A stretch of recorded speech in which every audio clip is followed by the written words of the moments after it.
Xalayaa ani amma baay'ee yaadadha hiriyoota kiyya yeroo sana xalayaa naa barreessi jechaa turan xalayaa baay'ee bareedaa barreessee fi booddee keessa ammallee wal fuudhanii ijoollee godhatanii bakka nama guddaa ta'anii kan jiran namoota ammallee yeroo wal arginu akka qoosaatti kakaasanii. Akkati barreessite beekti haati mana haati warraa beekti jechuun erguma Harammayaa Yuunivarsiitii geesse taatuunsaa tokko erga kiruun hundumtuu dhufee ogeessi kaameeraa namni hundumtuu dhufee hoteelli qabame waan hedduun godhame booddee galgaluma kaatee Finfinneetti deebi'uun qabatte sagantaan ganaa waraafamuu jalqaba. Sadarkaa saniin abbaan Jifaar nama agas ga'u ta'uusaa namni baay'een Oromoon baay'een beekadhe yaadu jechuun bara san keessa nama tokko deebii tokko nu deebise kan baay'ee itti mufadhe jechuudha. Miidiyaa Oromoo ispoonsara gochuurraa yuutuubarii saba akkasii ispoonsara gochuu wayyaa haga jechuutti ga'ameetu kan jiru. Baayibilikaalii waan kitaaba qulqulluu keessatti illee meenshin godhamee jira dura. Kuushmoo Itoophiyaatu meenshin ta'e. Daa'ima baay'ee xiqqaa dhiisteetiin deddeebitee hojjechaa turtenna baay'ee nama cimina ishii baay'ee nama maratu beeka waan ta'eef akkana jechuun hin ulfaata baay'ee cimtuudha baay'ee hojicha immoo akka malee akka bareedu keessumaayyuu hojiilee itti fakkaanne taanaan bakka kun hin ta'u siin jetti bakka wannoon irra qabaan hin jiru bakka kun hin ta'u kana sirreessaa bakka jechuun hojicha akka bareeduu fi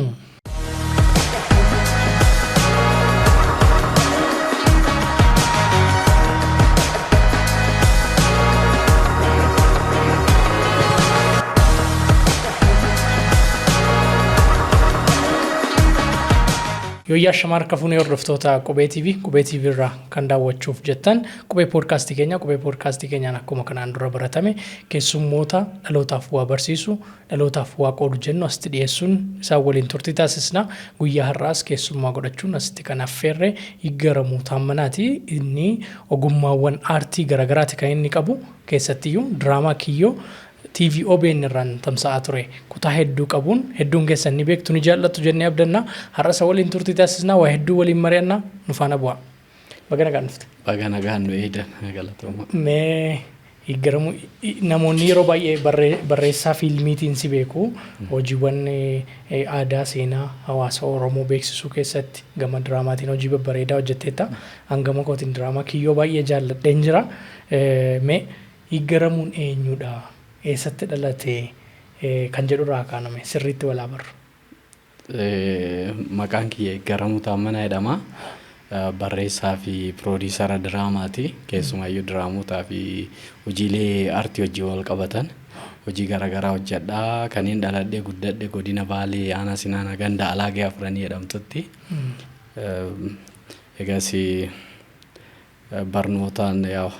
barnoota mana barumsaa Alaageetti baradhee kutaa gadi aanaa achi immoo magaalaa Roobeetti kutaa 7-12 sana booda immoo Jimmaa Yuunivarsiitiitti digirii kiyya jalqabaa afaaniin baradhee jechaadha. Mee Baalee haa kaasnu. Baalee gaafa jedhamu waan baay'eetu natti tolaan Baaleedha. Keessattuu paarkii Diinshoo sadarkaa addunyaatti beekamtii olaanaa qaba.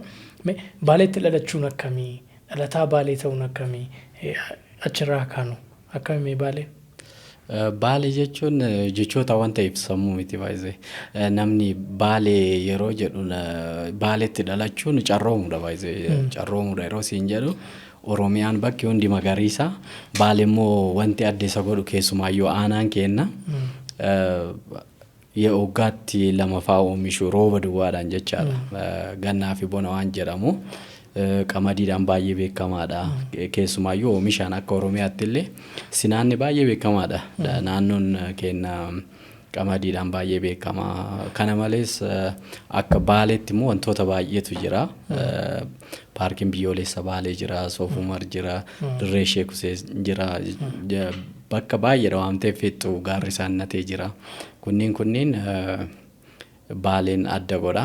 Kan biraa immoo naannolee biraarraa Baaleen adda ka godhu haala qilleensaa hundiyyuu Baalee keessatti hin argama. Baddaan hin jira, gammoojjiin hin jira, badda dareen hin jira. Kanaaf Baalee waan hundaan guutuudha. Namni naannoo sanitti dhalate baay'inaan carraa uumamaan baay'ee uumama wajjin hidhata cimaa qaba. Keessumaayyuu gama naannoo sanitti dhalachuun aannaniin baay'ee beekamaadha naannoo suni. Aannanii fi qamadiidhaan waan garaagaraa wanni hunduu hin jira. Baddaa baalee ta'anii qamadii dhabuun farra garbuu dhabuun salphinaan isin bira jechuudha. Kanaaf iddoo waan hundaan akkuma beektu ka'umsi yookiin seenaa Oromoo wajjin illee ol qabatee madda walaabuuti. Waan hundaan Baalee anaaf iddoo addaati. Oromiyaa hundayyuu iddoo hundiyyuu baay'een jaalladha. Garuu Baalee addatti jaalladha. Mee barnootni akkam ture naannoo ati barattetti bakka ati barattetti barnoonni idilee keessattuu sadarkaa tokkoffaa lammaffaa achumatti baratte mee akkam ture haalli barnootaa qulqullinni barnootaa yeroo isin barattan? Maaltu jira sitti fakkaate inni guddaan namni naannoo keenyatti barnoonni xiqqoo fagaattee laga ceetee baratta. Baadiyyaa keessa yeroo taatu achi dhiyoo manni ganduma keenyatti manni barumsaa hin jira. Kan yaadadhu barsiisota baay'ee ciccimoo turanii kwaalitiin barnoota baay'ee ol ka'aadha jedhee yaada. Yeroo sanitti baay'ee namoota ciccimoo even nullee fedhii guddaadhaan baranna ture. Wanni gaarii ture. Bu'aa bayii baay'eetu jira. Baadiyyaa yoo taatu horii eegaa barattaa, maatii gargaaraa barattaa. Garuu hamma danda'ametti immoo barnoota cinaatti kana gochaa yoo wanni jettellee booddee keessa achi immoo xumurte gara magaalaatti ol deemta. Magaalaatti yeroo barattu immoo maatirraa adda baate bu'aa bayii baay'ee qaba. Inni immoo keessumaayyuu of dandeessee achi teessaa yeroo gaarii immoo deddeebi'aa barattaa. Nyaata torbe hin beekta yoo ta'e daabboo qabattee deemtee mana kiraa si wannoo jedhu achi isa shaayiif wannoodhaan jecha barattaa waan ta'eef chaaleenjii baay'ee qaba. Garuu kaayyoo waan qabnuufi barnoota elementaariidha, iskuulidha. Achi immoo yuunivarsiitii carraa galuu argadhe waan ta'eef hunda isaa gammachuudhaa fi wanno gaariidhaan ilaala wanna dabarsan jechaadha. Keessattiyyuu naannoo Oromiyaa keessaa akkati kaaste qilleensa garaagaraa qabaachuudhaan Baaleen baay'ee beekamti. Ati Baaleetti barattee sana booddee gara Finfinneetti gara Jimmaatti kan deemte. Jimmaa akkamitti simate? Jimmaa yuunivarsiitiin ijoollee baay'een achitti baratu, ijoollee jajjaboo baay'een achirraa ba'an hedduu jira. Dhaloota Oromiyaa kanaaf bu'aa buusaa jiran hedduu oomishiteetti Jimmaani. Jimmaan akkamitti simate? Jimmaa baay'ee Jimmaa fi Baalee adda baasee ilaalu ani Jimmaan baay'ee jaalladha. Jimmatti baradhee waggaa 3 achitti dabarse maatirraa adda ba'ee yuunivarsiitii Jimmaatti. Jimmaan waan baay'eedha. Waa'ee Jimmaa akka beeku carraa guddaa kanaa uume tokko Jimmatti barachuu kiyya. Hawaasa naannoo sanii ilaalchi Jimmaa wanno akkamii akka turte seenaa keessatti iddoo Jimmi qabdu baay'ee akka beeku haga masaraa mootummaa Abbaa Jifaar deemuudhaan seenaalee waan garaagaraa akka beeku Jimma wajjin wal qabate carraa guddaan uume Jimmatti barachuun kiyya jechaadha. Jireeniin deemte? Jireeniin waajjira Abbaa Jifaar dhaqee daawwadheen jira. Waan baay'ee arge. Waan baay'ee namatti tolu baay'ee magaalaa Jimmaarraa xiqqoo ol ba'a. Achi dhaqee daawwadheera. Jimmaatti egaa akkuma ati yoo kaaste Baalee waliin waan wal isaan fakkeessu hin qabaatu. Yuunivarsiitii bara kam seentee barnoota maalii hordoftee yuunivarsiitii Jimmaatti? Yuunivarsiitii Jimmaa kan hin gale bara 1997 barnoota educationii wanno jedhee afaan Ingiliffaa fi afaan Oromootiin eebbifame jechaadha. Afaan meejarii afaan Ingiliffaa, maayiinarii immoo afaan Oromootiin eebbifame jechaadha baradhe. Aartiidhaan wal qabatee yeroo yuunivarsiitii jirtu jalqabde moo yeroo elementarii jirtu jalqabde moo eessaa dhufe ogummaan aartii waa barreessuu diraamaa kanaan wal qabate jechuudha? Baay'ee aartiin maatiirraa inatti fakkaata. Maatiin keessumaayyuu akkana diraamaallee ta'uu baatu dura yoo yaadatta ta'e yeroo dargii waan akkasii kinatii waan jedhamutu jira.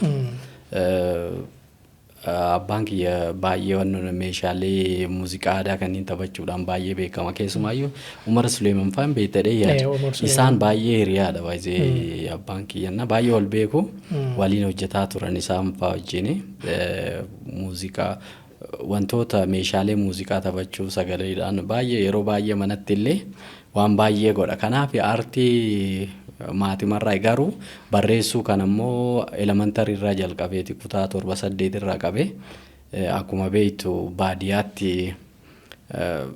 ijoolleedhaan walitti dhufta xiqqoollee waan garagaraa yoo ati cimaa taate naa barreessiin jedhu xalayaa jaalala fa'aa naa barreessiin jedhu jechootaan bareechite waan garagaraa horiidhaan akkas waan hin jiraa miti ijoollee hiriyummaadha waan ati gootu barnoota yoo irra jiraatte namni akkasitti si gaafata. Kanaaf xalayaa fa'aa barreessaa fi ture jechuun ani waan baay'een beeku akkana jedhii barreessi akkana godhii yeroo jedhan ani immoo jechootaan baay'ee bareechaa san immoo kadhagaan ijoolleen na bira dhufanii xalayaa barreeffatu waan akkasii kanneen.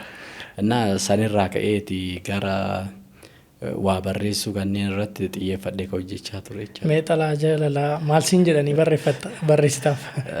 Xalayaa ani amma baay'ee yaadadha hiriyoota kiyya yeroo sana xalayaa naa barreessi jechaa turan xalayaa baay'ee bareedaa barreessee fi booddee keessa ammallee wal fuudhanii ijoollee godhatanii bakka nama guddaa ta'anii ka jiran namoota ammallee yeroo wal arginu akka qoosaatti kakaasanii. Akkati barreessite beekti haati mana? Haati warraa beekti? Jechuun hin beektu garuu anaaf inni hin beekne waan ta'eef yeroo baay'ee hiriyaallee waan taane xalayaa kiyyaan fuutee miti akkana hidhee itti qoosa. Kan inni hin raaffanne mucaan tokko obboleettii kiyya jaalata jechuun akkas ishiitti naa barreessinaan jedhe akkas hin godhamu jedhee lolee obboleettii makeetti hoo? Obboleetti waan akkasiifaas na mudatee ture yeroo achi jirutti na garummoo noo jedhee yeroo sanitti bifa sanii wannoo jedhee ture. Mee baay'inaan amma ijoolleen aartii keessa hin jirre xalayaa jaalalaa yeroo barreessan gaara qaxxaamuree bishaan maal ta'ee jedhaniitu kan isaan barreessanii ati maal jettee barreessita aartiidhaan akkamitti barreessitame waan yaadattu yoo jiraata? Innaa maaltu jira seete inni tokko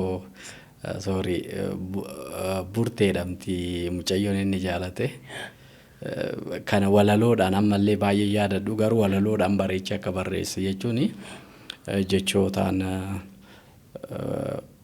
akka jechuun deebi'anii wal argan kanneen waan meenshin godhu sirriitti yeroo dubbistu hin boossee naan jedhe wayyoon ishiin fagaattee deemte baay'ee naannoo sanirraanna wayyoon bu'aa garaatu naan maataa burteetoo deebinee wal arginaaree laata maal jedhee barreessee fi itti kenne booddee inni gaafa ishiidha ergee ishii bira ga'u ishiin xalayaa san laaltee boossee naan jedha. Achumaan jaalalli uumame. Garuu booddee keessaa kun wal fuudhanii ijoolleellee baay'ee godhataniiru. Ijoolleen biraallee hin jiru akkas waan akkasii kanneen dabarsita normaali. Kanaaf ogummaan barreessuu ogummaan aartii kun ijoollummaa masifaana guddate jechuudha. Garuu immoo maaltu jira seete akkas jechuun illee hin danda'amu. Yeroo baay'ee asitti eega dhufee booda gara barsiisummaatti seenee akka yuunivarsiitiidhaa eebbifamtee Assaayyir Xeenaatti naannoo waggaa 15 barsiiseera baay'ee mana barumsaa sadarkaa lammaffaa Assaayyir Xeenaatti achi keessatti immoo piroojeektii garaagaraallee hojjechaan ture. Booddee keessa aartiillee cinaadhaan hojjedha diraamaa tariitii dambalii jaalalaa tokko isa faarratti illee hojjechaan ture. Egas immoo gara barreessummaa kanatti akka seenu sababa kanaa ta'e yeroo tokko leenjiin nuu kennamee ture artistoota jechuun artistoota waamanii Dr. Abiyyi fi Dr. Lammaani giddu galatti leenjii yeroo jijjiiramni dhufuu fedhu keessa bara akka faranjitti bara 2017 natti fakkaata. Yeroo san leenjii nuu kennanii jechuun haamilee guddaatu natti dhagahame. Yeroo sanirraa kaasee barreessuu irratti xiyyeeffadhe keessumaayyuu immoo qaanaallee hojjechaa ture waan ta'eef fiilmii achi jiran waan Oromoo madaalu kanarratti xiyyeeffadhe hojjechuu qaba jedhee waan yaadee fi qajeelatti waa barreessuu irratti xiyyeeffadhe hojjechaa ture.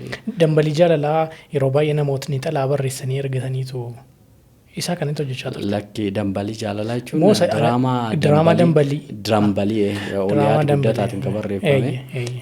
Diraamaa baay'ee jaallatamaa ture. OBS irratti darbaa ture. Isa san irratti hirmaachaa ture achi san booda diraamaa gaggabaabaa ka safuu seeraa faallee hojjechaa turre.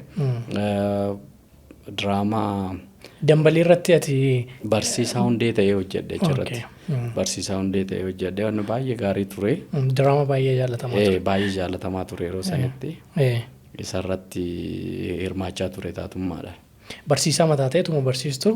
Barsiisaa ta'e. Barsiisummaan akkamii magaalaa Finfinneetti afaan Oromoo barsiiste moo akkam? Ingiliffa barsiisaa. Baay'ee barsiisummaan hojii baay'ee bareedaadha baay'ee barsiisummaan waan baay'ee of keessatti hammata. Barsiisaa yeroo taatu jechuun waan baay'eellee bartaa waan baay'eellee barsiifta. Keessumaayyuu ijoollee bu'aa isaa immoo yeroo booda amma yoon argu baay'ee gammada baay'ee yeroo barsiisaa ta'uu kiyyatti baay'ee gammadaadha. Waan baay'ee jijjiirama baay'ee barsiisaa ta'uun waan normaalii waan miti kana beekumsa bichaa kennitu osoo hin ta'in waan baay'eedhaan sheep goota ijoollee kanaaf barsiisummaan hojii guddaadha hojii kabaja guddaa fi wanna guddaa gaafatudha baay'ee. Keessattuu biyya kana keessatti barsiisonni haalli barsiisaan itti jiraatu yeroo baay'ee haala gaariidha jedhamu miti jiruuf jireenya isaa miindaa isaatiin wal qabatee wanti hawaasni yeroo baay'ee hubatu barsiisaan galii gadi aanaa akka inni qabudha. Mee utuu barsiisaa ibsisiin jedhani akkamitti ibsita barsiisaa jecha tokko? Barsiisaan baay'ee amma jecha tokkoon akkasitti ibsuun ulfaataadha baay'ee aarsaa guddaa ani amma loltuu dirree waraanatti loluu fi barsiisaa gargar baasee ilaalu maaliif jarri lachuu sunillee lubbuu ofii kenna kunillee normaalii jireenya isaa guutuu barattootaaf jechuun jireenya onnoo jiraachaa namoonni biroo jireenya fooyya'aa akka jiraattu biyya akka itti fuftu nama godhuudha barsiisaan baay'ee. Barsiisaadhaan ala wanni fedhee hojjetame gatiin qabu baay'ee. Keessumaayyuu amma barsiisaa irratti xiyyeeffatanii hojjechuun immoo baay'ee murteessaadha. Amma wanni namni baay'een akkuma biyyaatti illee rakkinni guddaan namni ogummaa fi beekumsa fudhatee eebbifama yookiin baha mana barumsaati. Barsiisaan illee amma isarratti xiyyeeffatee hojjeta. Waan baay'ee garuu barsiisaa jechuun waa sadii irratti xiyyeeffatee hojjechuu qaba jedhee amana. Tokko sammuu harkaa fi onnee namaarratti jechuun hand heart and head isa jedhamu. Jechuun attitude namaarratti hojjechuun baay'ee murteessaadha. Namni fakkeenyaaf ati ogeessa seeraa barsiiftee keeyyata tokko keeyyata seeraa beekuun isaa yookiin immoo nama ogummaa fayyaatiin barsiiftee nama baqaqsanii yaalanii fayyisuu duwwaa barsiiftee yoo onnee isaa leenjisiin gatiin qabu baay'ee nama fakkeenyaaf inni guddaan qixa ogummaa qixa harkaa fi sammuudhaa kennitu san yookiin ogummaadhaaf beekumsaa fi ogummaadhaaf kennitu sani wannoodhaallee kennuu qabda jechuun attitude amma maaltu baay'ee natti tola seete ijoollee kutaa gadaanaa jiran kanneen yeroo laalu mooraal waan jedhamutu jira barnoota akkasii wannoo irratti xiyyeeffatu. Attitude namaa jijjiiruu irratti personality akkamiin namni akka qabaatudha. Ilaalcha isaanii amma fakkeenyaaf rakkoolee baay'ee asii fi achitti illee mul'atu gama tokkoon rakkoo barsiisaatillee rakkoo biyyaatillee baay'ee maaliif seeta namni jechuun positive ta'ee akka ba'u gahee guddaa akka taphatu barsiisaadha baay'ee yoo akkas hin taane biyya diiga baay'ee fakkeenyaaf namni maal jedhama yoo jechuun sammuun hin baranne sammuun hin qaroomne maal godha magaalaa ijaaramte diigaa miti kanaaf sammuu ijaaruu irratti hojii guddaatu irraa eegama jechaadha barsiisaarra. Kanaaf barsiisaan ogummaas akkasumas immoo beekumsa sanaan cinatti hubannoo waliigalaa qabaachuu qabu yaada jedhu amanta jechuudha. Jireenya isaanii hojii wal qabatee immoo kaatee amma naa kaaste baay'ee ulfaataadha jireenyi akkuma beekamu ammallee wantoota garaagaraa akkuma biyyaatti baay'ee wantoonni kun qaala'insi jireenyaa garuu immoo barsiisaan waan adda argachuu qaba jedhee namoota amanan keessaa tokko. Maaliif wanni inni hojjetu waan bal'aadha waan ta'eef waan biyya ijaaruuti waan ta'eef yoo xiqqaate bakka jireenyaa mana jireenyaa kanneen mootummaan hojjechaa jiran natti fakkaata akka dhaga'utti bakka magaalaa Finfinneetti barsiisotaaf haalli mijateera. Amma ani fakkeenyaaf akka barsiisaatti wanni carraa san argadheera jechuun kan magaalaa Finfinnee gara aartii kanatti gorollee carraa san arganneerra bakka wanti akkasii sunni baay'ee jajjabeeffamuu qabu hojiilee barsiisaa jajjabeessuu danda'an. Kanaaf dhaloota qaruu irratti cimaa jechaadha gaafsan yoo waan jechuun argachuu qabu keessumaayyuu wanti bu'uuraaleen jireenyaaf barbaachisan yoo guutamaniif jechaadha. Egaan haalli jiruuf jireenya barsiisaa yeroo hunda barataa waliin dhaloota dhufu ijaaruu waliin sanaan cinatti immoo galiin isaan argatan gadaanaa ta'e waan jiruuf mootummaanis kana hubatee iddoo tokko tokkotti jijjiiramee dhufaa jira. Akka naannoo Oromiyaattis yeroo tokko biiroo pirezidaantii naannoo Oromiyaa irra xalaan akka barraa'inaan beekaa lafti akka kennamuuf barsiisota bakka bakkatti dhugaa dubbachuun maalirra akka ga'e hin beeku. Haa ta'u garuu barsiisota naannoo Oromiyaa keessatti akkasumas akka biyyaatti biyya kana guddisuuf ijaaruuf dhaloota qaruudhaaf gatii guddaa kaffaltan hunda keessaniif kabaja olaanaa qabna. Jabaadhaa jennaan asumaani. Barsiisummaarra turtee ammayyuu barsiisummaarra jirtamoo inni iste sana booddee? Nan dhiise amma barsiisaan jiru garuu fuulduratti kaayyoon kiyyanni guddaan hojii kana keessumaayyuu qooqa barsiisuu irratti naannoo Finfinnee kanatti afaan Oromoo barsiisuu dhuunfaadhaan akkas akka waan akkasii karoora hin qaba. Fedhii guddaa fi daawwannoo isaallee dandeettii isaallee waan qabuuf yaada akkasii fa'aa qaba fuulduratti jechaadha garuu amma irratti hojjechaa hin jiru.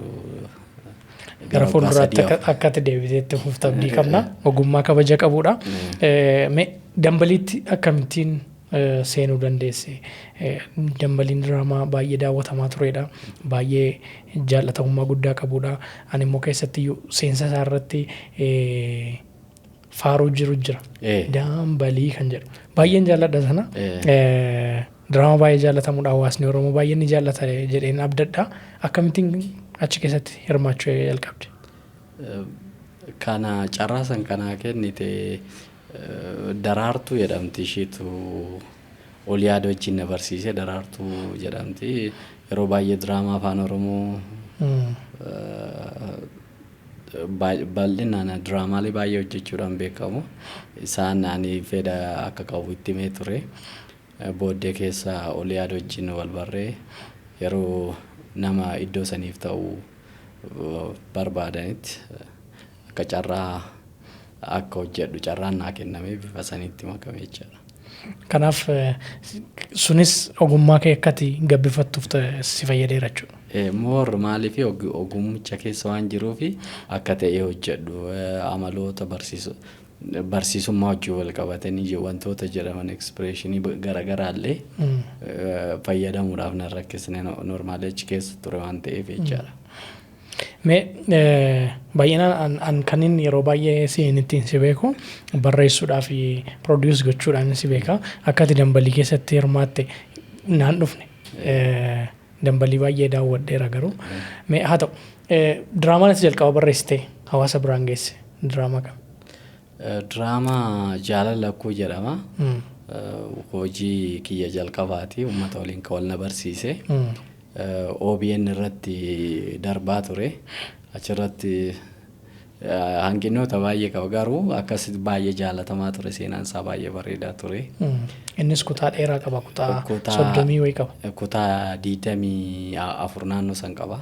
24-25 naannoo san baay'ee seenaan isaa baay'ee bareedaa ture garuu muuxannoo dhabuurraa seenaa deemuu danda'u ture garuu gabaabsinee kutaa 24tti xumurreessa. daawwattoota biraa akkasumas namoota diraama sana hordofan irraa duub-deebiinsii deebi'ee waan akkamii ture? Baay'ee gaarii ture namni fedhii diraamaaf qabu diraamaa akkamitti akka jaalatu isarraa hubachuu danda'e. Kanaaf waan fooyya'aa sanirraa hanqinoota turan akka diraamaa kiyyootiif sababa guddaa kanaa ta'e yaada aamilee daawwattoonni kiyya achinaa kennan baay'ee sadarkaa saniin eegeen turre waan tureefi sadarkaa guddaadhaan akka qophaa'ee akka kiyyoo qajeelatti itti yaadee qopheessu karaa naabanii jechaadha. Sana booddee fooyyeffattee kiyyoo irratti immoo kutaa 61 geesse dhufte. Kutaa 61 irratti dhaabbatee akkuma argite kiyyoon hojii baay'ee jaalatamaa ture. Diraamaa baay'ee jaalatamaa namoota baay'ee bira miiliyoonotaan laalame yuutuubii irratti iyyuu. Kanaaf hojii baay'ee jaalatamaa ture. Taatonni ati fayyadamtes jecha bu'u. Dhugaa dubbachuudhaa fi hojiin kun isaaniin akkanatti bareede keessumaa ijoollee muuxannoo qaban waan turaniifi akka Meerii Didaa, Soolan Admaasu kunniin hojicha fi artistoonni biraallee jechaadha. Keessumaayyuu daayirektarri akka Alamuu Qumbii fa'aa kunniin illee irra caalaa taatonni illee hojichi akka bareedu gahee olaanaa taphatan jechaadha. Diraamaan sun yeroo xumuramu haalli isinitti geggeessaa gootan haalli isinitti diraamaa sana xumurtan illee hawaasa biratti baay'ee jaallatame ture. Utuu gara sanatti dhufni haalli hojii kiyyoon itti hojjetame bu'aa ba'iin inni qabu akkamitti barreessuu irraa eegaliiti akkam ture akkamitti yaadi kun dhufee sana booddee akkamitti hojiitti seenuu dandeesse? Maaltu jira sitti fakkaate yeroo baay'ee waan fooyya'aa yaadda hawaasaaf. Fiilmiilee garaagaraa yeroo laaltu namoota miidiyaa biraatiin yookiin afaan biraatiin yeroo hojjetamu baay'ee yeroo tokko nam biraa yoo ta'u kaaraakteriin Oromoodhaaf kennamu baay'ee hin beekamaa jechuun nam baay'een jechuun si'acuucuu barbaada baay'ee jenna akka sabaatti si'acuucuu fi wannoo jechuu barbaadunna. Kanaaf nuti akka Oromootti diraamaa jabaa qabaachuu lammaffaa immoo seenaallee fooyya'aa hojjechuu akka dandeenyu. Kana dura diraamaaleen baay'een baadiyyaa keessa nama kolfisiisuudhaaf jechuun wanni hojii wal qabsiisanii jireenya baadiyyaa bicha Oromoo magaalaarraa fuudhanii ilaaluu kanniintu ture. Isaan waan sana hambisuudha yoo argitee raatte taatonni achirratti hirmaatan namoota baay'ee baratanii caalbaasii hojii wal qabataa guddina magaalaa hojii wal qabataa waan baay'eedha magaalaa mul'isu jaalala maatii waan hin qabne hin qabu baay'ee jenna chaalenjii haala biizinasii chaalenjii biizinasii keessa jiru waan baay'ee kaasnee irranna sanniin namni laalu fakkeenyaaf akkas ta'uu barbaada kunillee akka jiru hojiileen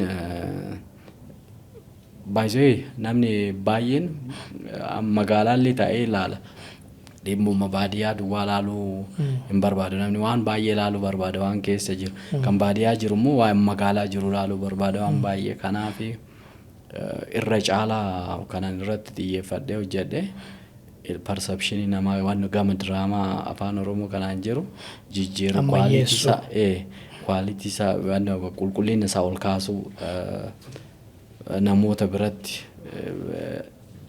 artistoonni jajjaboon Oromoo keessa akka jiran mul'isuu yaaleera. Kanaaf hojii baay'ee guddaadha. Barreeffamni isaallee yeroo dheeraa fudhadhee hojjedhe keessumaayyuu yeroo koronaa irraa kaaseetii baay'ee yaada kana akka yaadaa ture. Yeroo dheeraadha yaada yeroo tokkoon uumame osoo hin ta'in yeroo dheeraa fudhadhee hojii hojjedheedha saniifi sana booda immoo haalli hojicha yeroo hojichatti gallu akka beektonni garaagaraa jedhanitti diraamaan barreessaan diraamaa addunyaa mataa isaa uumaa addunyaa san keessatti nama barbaade dureessa godhaa hiyyeessa godhaa waan baay'eedha uumaa addunyaa saniiti jechaadha. Waan baay'ee yaadda akka barreessaa sanitti isa duwwaa miti akka piroodiisaraatti illee piroodiisarri jechuun immoo akka nama mana ijaaruuti baay'ee wantoota baay'ee walitti qabaa namoota walitti qabaa. Kanaaf yeroo san immoo bu'aa bayii baay'eetu jiraachuu danda'a. Kan sidhibu immoo nuti akka nama diraamaa hojjetu akka nama biraatti hojii keeti jedhanii namoonni ilaalle baay'ee kan waliin hojjennu hundi isaanii jechaadha. Daayireektara dabalatee Alamuu Qumbii fa'aa kan biraa Meerii Didhaa fa'aa Soolan Admaasuu akka Amaanu'eel fa'aa even warri ogeessonni kaameeraa kunniin kun hojii kiyyadhaniiti namni hunduu qixxee dhiphataa qixxee onnoodha even bakkaan hin dandeenyetti na gargaaraa hojjenne waan ta'eef dhugaa tiimii san jechootan qabu jecha ittiin galateeffadhu chaalenjiidhaan hin jiru jechuu miti garuu waa akka maatiitti wal onnoetta malee akkas baasee namni wanna wal jedhu hin jiru namni hamaaf wal kennu hin jiru kutaa namni fiilmii sa'a tokkootiif wal lolee addaan baawaa diraama kutaa 61 qabu bifa saniin goolabuu jechuun waan ajaa'ibaati namni isa duwwaa miti namni du'aanillee waa yeroo baay'een argina fiilmii garuu kana waan koombiliit ta'ee rabbumatu nu gargaareedhe yaada namoota baay'ee ciccimoo namoota baay'ee filatamu waan jedhe hojichi bakka hojii sadarkaa saniin akka wannotti OBN illee baay'ee galateeffadha maaliif hojicha akka qilleensarra oolu akka even yeroo xumurrillee beekamtii nu kennaniiranii kanaaf hojichaaf baay'ee iddoo nu laatanii bifa sanii wanno jechuun isaaniitiif guddaa isaan galateeffadha. Keessumaayyuu hojichi immoo baay'ee bareedaa akka ta'u dhaabbileen garaagaraa fakkeenyaaf amma Adaamaa jechootaan ibsuu hin danda'u fakkeenyaaf akka hoteela Kaanooppii jedhamu jiraachi isaan bakka ijoollee waan barbaadan nyaachaa akka Skylight Daalullo hoteela jedhamu kan bira bulchiinsi magaalaa Adaamaan adda jechuu danda'a hojii baay'ee achitti hojjenne kiyyoo wal qabate baay'ee akka mana keenyaatti jechaadha Ilka Waabee fa'aa hoteela akka Ilka Waabee kanneen namoota dhuunfaa immoo hojicha keessatti na gargaaraa turanii hojichi baay'ee akka milkaa'u godhan keessa tariitii abbaa kolleejii Arsii nageelleen beekta Dr. Guddataa Ameerikaa jiraatu isaan waan guddaa naa godhan waan hin dagatamne faayinaanshalii na gargaaraa turanii namoonni biraallee hojicha keessatti namoota baay'ee na gargaarantu jira dhaabbilee akka fakkeenyaaf akka Cooperative Bank Oromiyaa Cooperative Bank baankii hojii gamtaa Oromiyaa faallee hojicha akka baay'ee bareedu dhaabbilee na gargaaran keessaa even kolleejii Select fa'aa kanneen walitti hidhaameeti hojiin kun baay'ee bareedaa akka ta'u. Hojichumtu gaafa miidhagee as ba'u akka namoonni hedduun keessatti hirmaatan harki nama hedduu akka keessa jiru ni hubatama. Sanaan cinatti dargaggoonni as hirmaachisteeyyuu dargaggoota ilaalcha isaanii ilaalcha gaarii motivated ijoollee ta'anidha. Meelaalaa Meeriidhaan wal qabate Meeriin yeroo hedduu namoota motivate gochuun ofiisii hojii babbareedaa hojjechuun yeroo hunda nama jajjabeessuu jaallatti ga'eensee meelaalaa taatee hojjechuun alatti si bira dhaabbachuun yookaan immoo diraamaan kun akka milkaa'inaan xumuramuuf ga'een isheen qabdu maal fakkaata maaliif nuumaan nu warra iseerraa fagooyyuu miidiyaan kun gaariidha jabaadhaa waan xiqqoo nu hojjechaa jiru jabaadhaa itti yeroo isheen nama baay'ee jajjabeessitu nullee dabalatee argina. Meeriin nama akkamiiti mee hojii kana keessatti?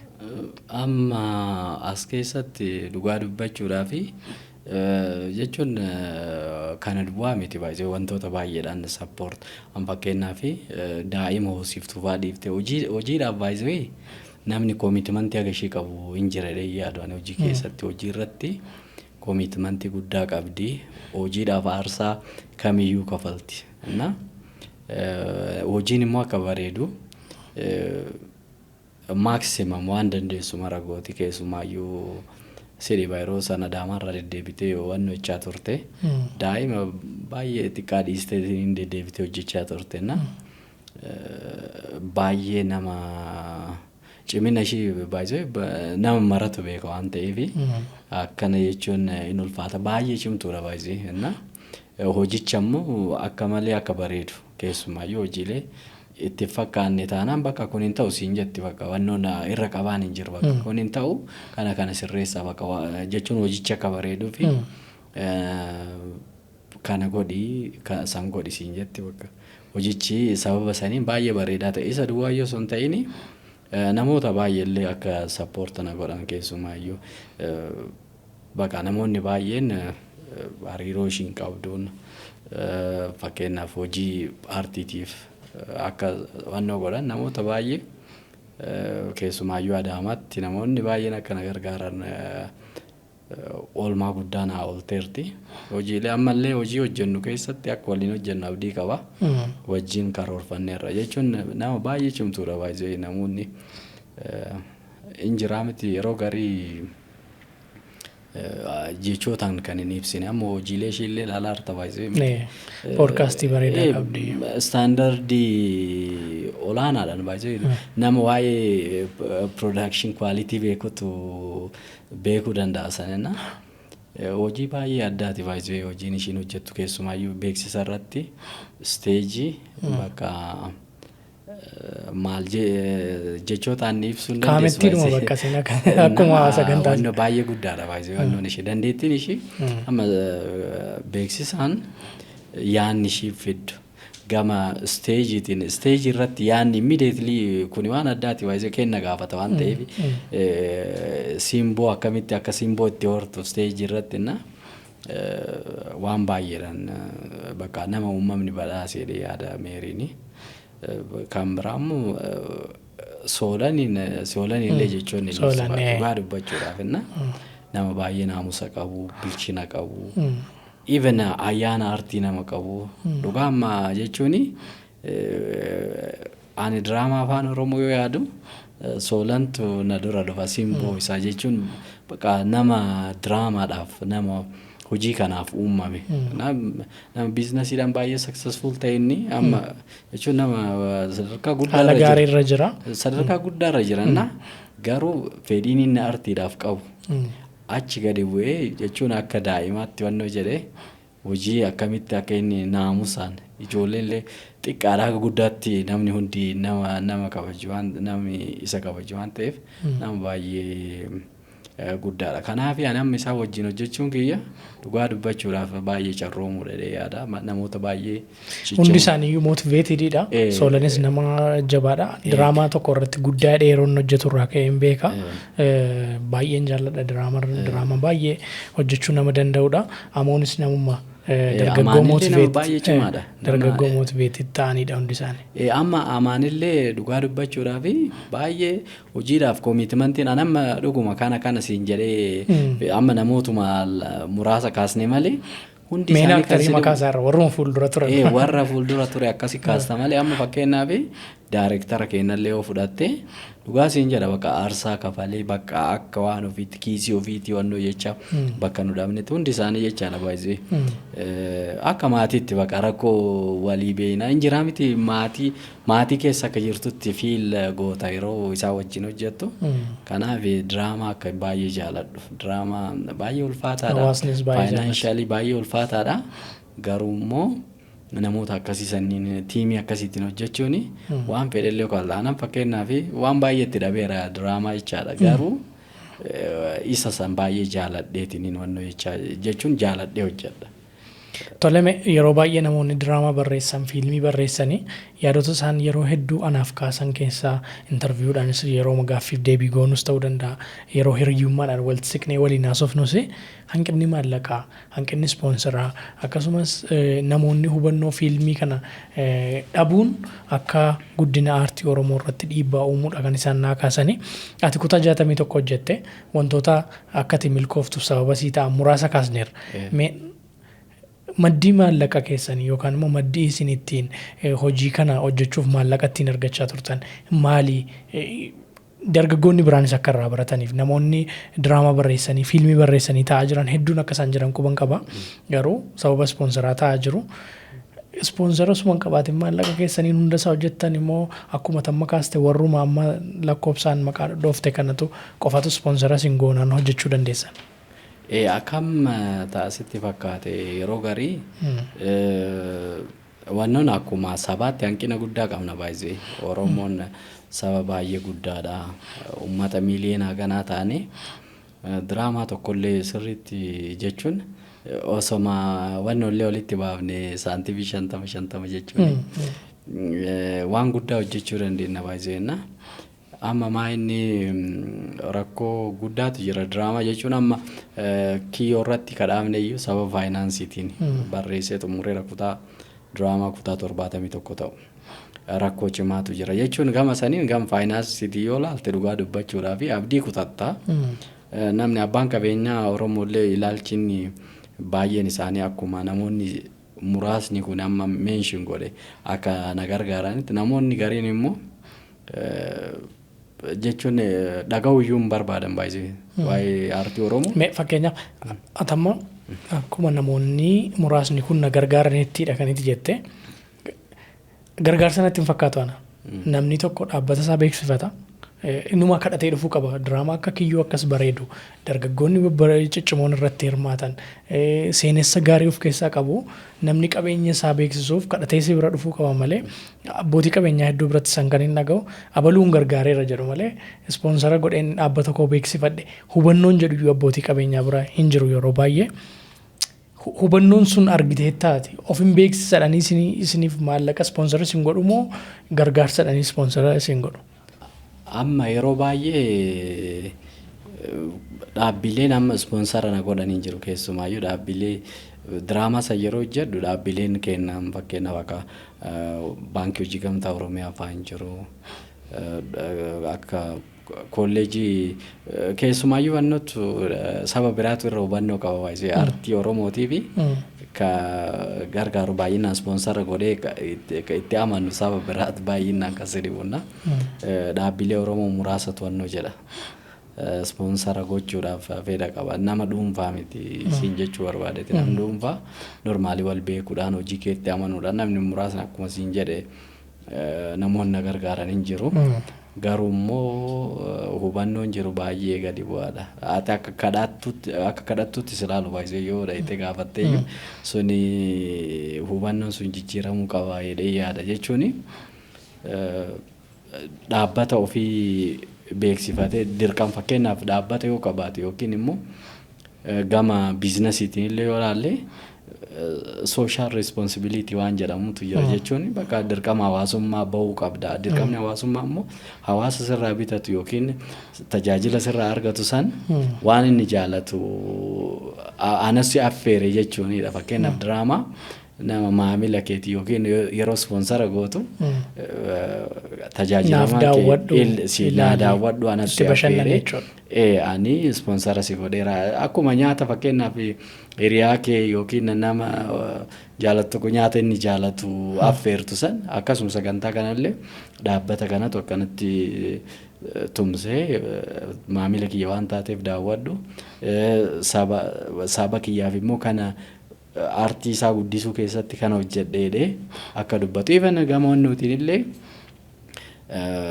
waan yeroo akkas gootu baay'ee gama mootummaatiin illee yoo jiraachuu baateyyuu irratti xiyyeeffatamee hojjetamuu qaba jedhee yaada. Maaliif aartii yeroo sappoort godhanii gibira fa'aa wajjin illee wal qabatee osoo privileejiin yookiin waan addaa godhamee fi namoota aartii ispoonsara godhaniif akkuma ispoortiidhaaf jedhamee maallaqni gibiraa waliin wal qabatu aartiidhaafis jiraate yaada dhuga.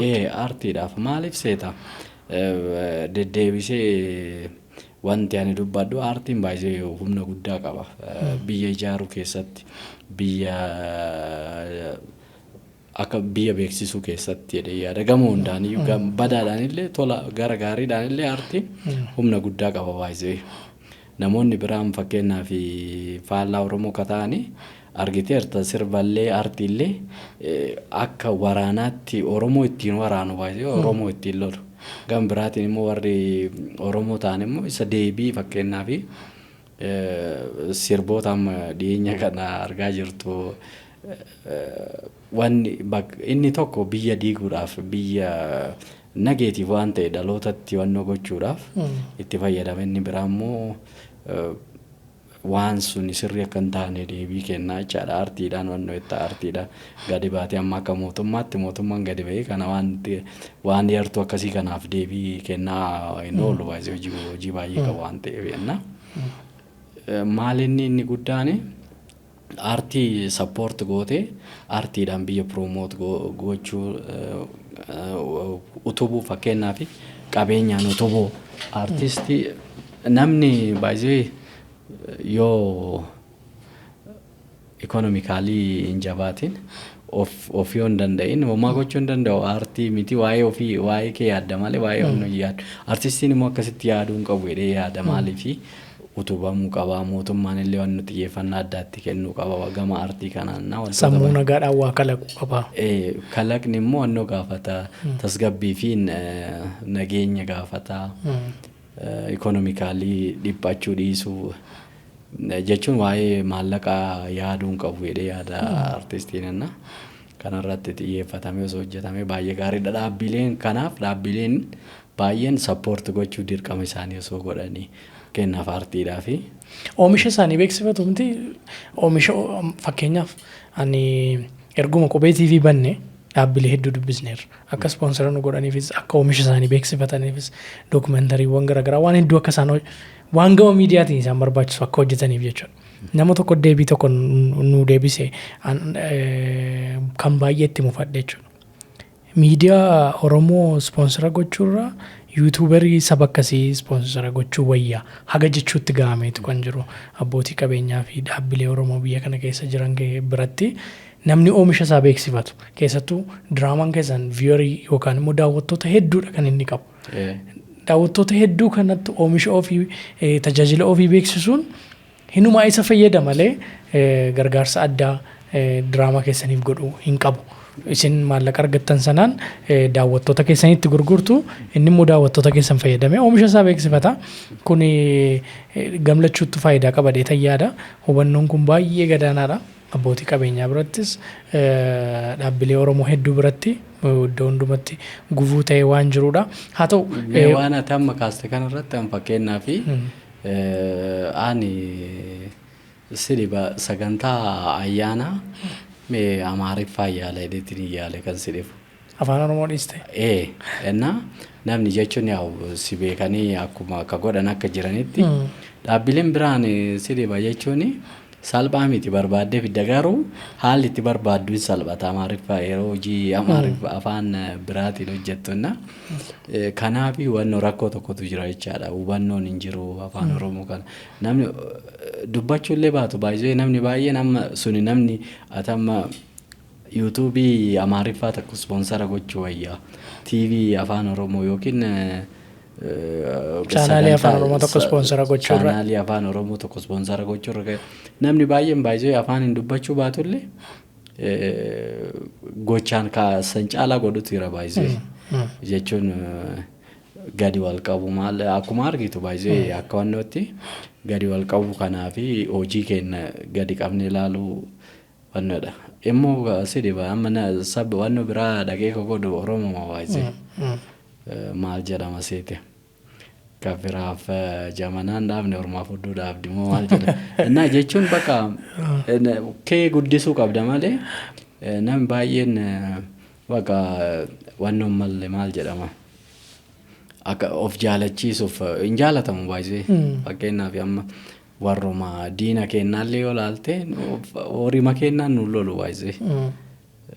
Dhaabbilee Oromootu ispoonsara godhaa isaan immoo deebi'anii Oromoo maratti hojjetu. Laali diraamaa TV ta'e tokko irratti hojjetamaa ture yoo yaalaalte dhaabbilee Oromootu baay'ee ispoonsara godhaa ture sagantaasa garuu diraamaa hin jirre bakka.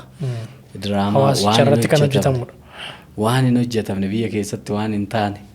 Akkana godhanii akkana ta'anii akkana nu godhanii jechuun kana immoo eenyutu godha Oromoota akkana nu godheedhaan garuu eenyu dhaabbilee eenyutu ispoonsara gochaa ture asiin dhaabbilee kenna jechaadha. Kanaaf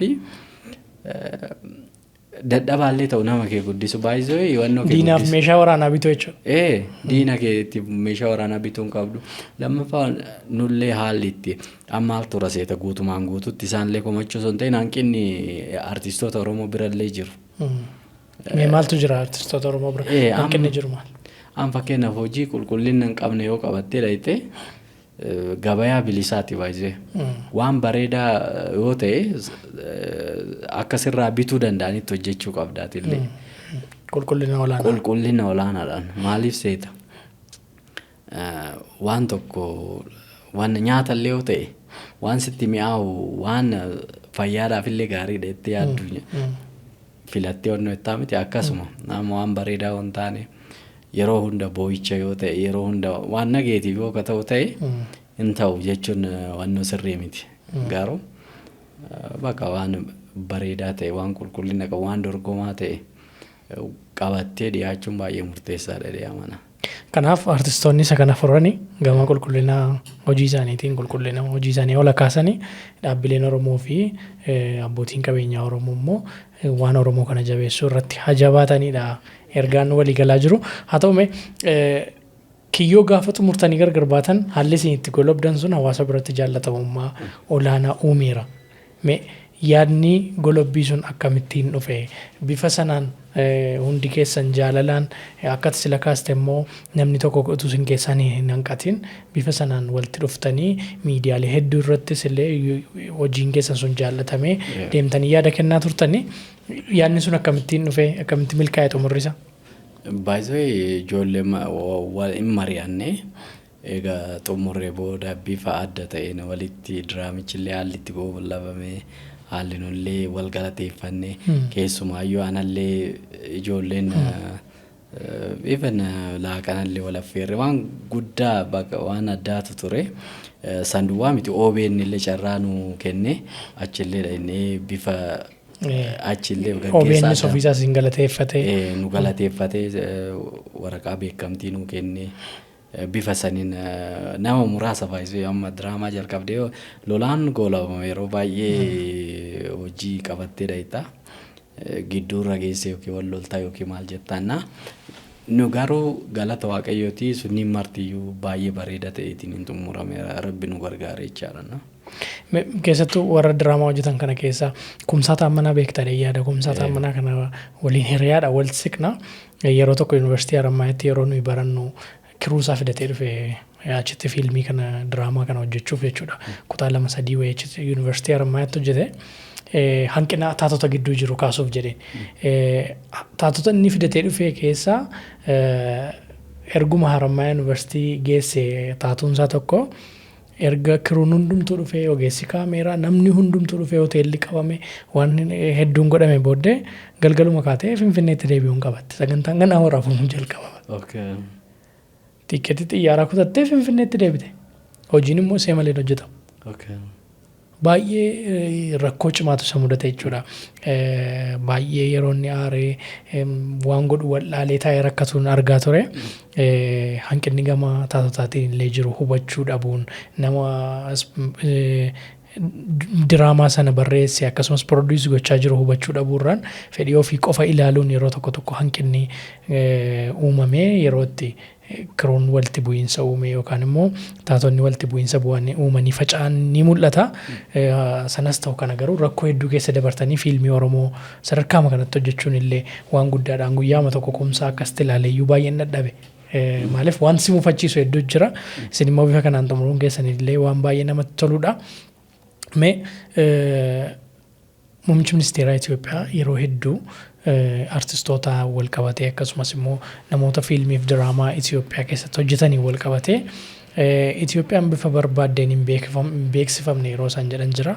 Yeroo dhiyoo immoo aadaa fi turizimiin Itoophiyaa hojiin hojjechaa jiru keessaa tokko fiilmiin Itoophiyaa keessatti hojjetamu diraamaan Itoophiyaa keessatti hojjetamu seenaa dhugaa biyyattii beeksisuu qaba jedhanii namoota biyya alaattis geessanii yeroo isaan hubannoo akka argataniif muuxannoo akka isaan fudhataniif hojii isaan hojjechaatti jiran argaatti jira.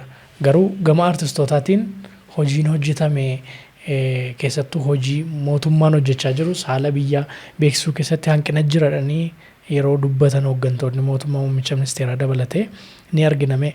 Akkamitti ilaalta ati akka nama ogeessa aartii tokkotti biyyi kun haala sirriin beeksifamaa jirti gama fiilmii afaan Oromootiinis gama Amaariffaanis afaan barbaadeen haa ta'u dhugaan biyya kana keessa jiru beeksifamaa jira jettee amantaa yoo hin amanta ta'e maaltu hojjetama? Maaltu jira sitti fakkaate gama aartii hojiin hojjetamaa jiru gahaa miti jedhee amanaan amma xiqqoo amma ta'e wanno jechaa jira beeksifamaa jira gama garaagaraatiin amma fakkeenyaaf sirbootaanii hojii guddaa hojjetamaa akka jiran tariitii gama wannoo kanaan gama hojii mootummaan hojjetuun anaan fakkeenyaaf dhiyeenya kanneen magaalaa Shaggar ilaala beektaa yeroo baay'ee jechuun dhiyeenya hojiidhaaf illee dura keessa naanna'aa ture waan ta'eef jechaadha Shaggariin na Finfinneedhaan ala siin jechaa jira amma akkamitti qote bulaan Oromoo akkamitti iddoo isaarraa haalota turan akkamitti akka buqqifamee lafa abbaa isaarraa lafa haadha isaarraa wanno tokko dallaa namaa yeroo eegu lafa isaarratti manni ijaarame dallaa namaa yeroo eegu kana caalaa wanni si dhukkubsu hin jiru faayidaan dhuunfaa baay'ee salphaadha garuu nama akkasitti argu saba kee akkasitti argu wanni si wannoo jedhu hin jiru keessumaayyuu si dhibaa wannoon kuni keessumaayyuu haalli amma hundeeffama magaalaa Shaggar kuni deebii maaster pilaanii saniif deebii waan kenne natti fakkaata baay'ee natti tola baay'ee dhiyeennaan anin beekanii hubamaa ture wannoo san keessatti yeroo maaster pilaanii yeroo bu'aan dhufu namoota duuba turantu yeroo baay'ee wannoo jira garuu yeroo gaafa wannoo jiru dhugaa dubbachuudhaaf haga mana barumsaa bakka hojjennu dhufanii doorsiisa waan garagaraatu yeroo ati mormitu yeroo maaster pilaanii amma akkanatti haala keessumaayyuu magaala bareechanii abaaboo fakkeessanii giddugala ikonoomii godhanii giddugala diinagdee aadaa godhanii Oromoo fakkaattee yeroo ijaaramtu qote bulaan baay'ee cidha ta'e deemee ture as koyyee facce akkamitti akka mootummaa Shaggar galateeffatan ani amma isaan faa namoota ani dhiyeennaan beeku baay'ee Oromoon naannoo Shaggar jiru kun akkamitti economically amma aware ta'e lafa isaa haala kamiin amma akka fayyadamaa jiru mootummaan illee san saamichi lafaa seeraan ala kanneen haalli hojjetamaa jiru tarsimuu isaanii maal kunniin baay'een ajaa'iba biyya gamoonnootiin gama magaalaa bareechuudhaan alatti jechaadha. Innaa hojii guddaatu hojjetamaa akka mootummaatti mootummaan hojii guddaa hojjeteera magaalaa kana xurii magaalaa yookiin balfa magaalaa duwwaa miti yaada fokkataallee magaalaa keessaarii baaseera baay'ee mee ilaali ati amma dhiyeenna kana waa'ee Finfinneen keenya wanni namni dubbatu jira akka duraanitti baay'ee maaliif bakka already qulqulleessaniiru hojii guddaa hojjetaniiru support gochuu qabda baay'ee Oromooni waan ofii tikfachuu qaba even kana caala wanni si gammachiisu hin jiru amma akkuma reefu si kaase nama dhuguma namni bulchiinsa magaalaa Shaggar faa qeequu sirriidha jedhee yaadu qeequun positively gaariidha wantoota hanqinoonni hin jiraatu waan bakka isaan balleessanitti kun sirrii miti jedhani gaarummaa appreciate gochuu qabda amma waan minor ta'een ati Facebookii fi waan qabduufi social media nama baay'ee waan qabduufi nama magaalaa hagana ga'u kana manage godhee baay'ee wanni ani arge tokko halkan yoo ati ijaar tokko isaa saatalaayitiidhaan hordofaa natti kantiibaan odeeffannoo akkasii qaba beektanna namni amma ijaarsi alaan jiru magaalli baay'ee bareeddi namni baay'ee waan baay'eedhaan ikonomikaalii fayyadamaa ta'eera lammaffaa immoo gama wannoo kanaan gama magaalaa guddisuu ikonomikaalii guddisuu Oromoo fakkeessuu kana baay'ee hojjetaniiru jedhee amanna. Kanaaf Finfinnee akkuma biyyaattu siin jechuu barbaadeetenna bifa Oromoodhaaf ta'uun hojjetamaa jirti biyyattiin. Kanaaf aartiin immoo kana sirriitti wanni aartiidha wanno jedhe dhalootatti darbuu akka danda'utti keessumaayyuu diraamaadhaan mootummaan baajata guddaa kennee hojjechuu qaba jedhee yaada. Amma wanni hojjetame kunniin akka nama akka artistii tokkotti osoo aartiidhaan deeggarame osoo diraamaa ta'e boru bakki kun hin dullooma yookiin biraa wannoo ture yeroo san akkana ture akka jedhamu diraamaadhaan keessa. Diraamaan immoo dhalootatti darbanii laallama baay'ee. Amma immoo zaman wannoon bara teekinooloojiiti. Kanaaf waan amma jiru waan amma hojjetamaa jiru kana aartiidhaan kaa'uu fi dhalootatti dabarsuun baay'ee murteessaadha. Aartiidhaan baay'ee piroomoot gochuun keessumaayyuu amma diraamaa gurguddaa kanneen diraamaa kutaa baay'ee qabu kun gara televezyiiniitiin hawaasa bira gaha. Waan biraa baay'ee hin barbaachisu kanneen bakka wannoon hojjetame kanneenitti dhayxee hojiilee kana hojjechuu fi isa piroomoot gochuudha. Indirect promotion jechaadha. Waan gurguddaa hojjechuu dandeessa. Sun immoo dhaloota keessatti hafa. Wanni nu laallamu guddina magaalaa biraa kan nu laallu aartii irratti beekna. Fakkeenyaaf fiilmii fi amma waa'ee Turkii kan nu beeknu baay'een kenna. Fiilmii irratti Ameerikaan amma akka Hooliwudiidhaan beekamti Ameerikaan. Hooliwudiidhaan fiilmiidhaan isaaniitiin beekamu baay'ee. Innaa fiilmiin dhugaa hawaasaa mul'isa. Barreessaan dhugaan immoo dhugaa hawaasaa sirriitti calaqqisiisaa laphee namaa keessa akka taa'u godha jechaadha. Kanaaf dhugaa hawaasa jiru. Amma fakkeenyaaf waa'ee Jimmaa sii kaasee ture reeffannaa. Jimmaa yeroo turetti maal yaadasiite? Sadarkaa saniin Abbaan Jifaar nama agas ga'u ta'uusaa namni baay'een Oromoon baay'een beekadhee yaadu jechuun bara san keessa humnaan nama humnatti amanuun turre dippiloomaasiidhaan biyya kanarra darbee ala wajjin kontaaktii walitti dhufeenya gama investimentiitiin Hindoota wajjin Araboota wajjin biyyoota baay'ee wajjin isarrayyuu darbee wanni ani arge tokko yeroo baay'ee namni baay'een illee beekadhee yaadu Saawudii namni wannoodhaaf yeroo deemu Hajjiidhaaf yeroo deemu bakka qubannaa hin qaban ture warri Jimma garas imalan. Kanaaf maal godhee mucaa isaanii erganii achitti manoota 100 fi manoota 1900 hojjetanii kennan haga yeroo dhiyootti wanni sun akka ture. Ammayyuu tajaajila kennaa jiru. Gamoo guddaa ijaaramee jira. Tajaajila kana eenyu aartiidha yoo nuti piroomotiin godhin akkamitti wanno jechuu danda'a. Even Adawaan yeroo lola Adawaa san wanno baay'ee erguu isaanii kana gargaarsa nyaataas erganii loltootas hedduu ergan. Maallaqa yeroo san itti fayyadamaa turanii naannoo 20 akka kennan gargaarsa maallaqaa. Even karaan baaburaa kun yeroo hojjetamu hojjettootaa fi maallaqaan akka sappoorti gochaa turan waan baay'ee ka'eera waa'ee Abbaan Jifaarana. Mootummaa baay'ee dippiloomaasii ta'uu isaanii na baay'ee seenaa isaanii fiilmiidhaan osoo hojjette nama baay'ee biratti waan gaarii beekumsa hedduu dabarsuu danda'a.